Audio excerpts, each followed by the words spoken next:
eKafusi village 6 igama lami ngumtshumayeli Sibanda acting senior. So sile challenge lapha ezifuyweni zethu enkulu kakhulu. Izifuyo sizifuya nzima, imbuzi, inkomo, kodwa zathola ukuthi imbuzi nxa sesibuya lapha eshowa amabhaya yiwasebuye sinika iprice akusiphathi kuhle khonokho, ngoba babe sebethenga imbuzi zethu ngama 300 rand. Zona imbuzi kwezindawo besiyazithengisa ngama 100 yusa. So sibona ukuthi ngalokho akusiphathisi, thina siyathathelwa nje impahla zethu mahala. Khathesi ngikhuluma nje ngiseshowa eTakariyawa, inkomo as about more than 100 and something bathenga ngama 3000. So konke khonokho yenye challenge esihlangana layo.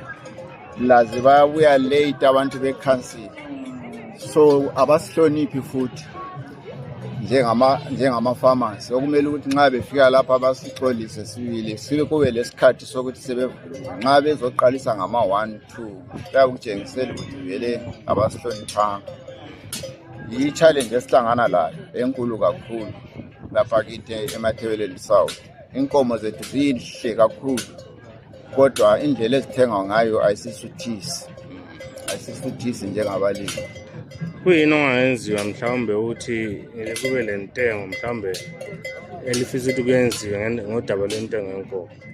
Thina besikhangelele ukuthi i-council ingabe nohulumende basidingela ama-buyers, njalo lathi sibe lama price, kube yithi esifakele inkomo price, ayikhona ukuthi bona basifakele price.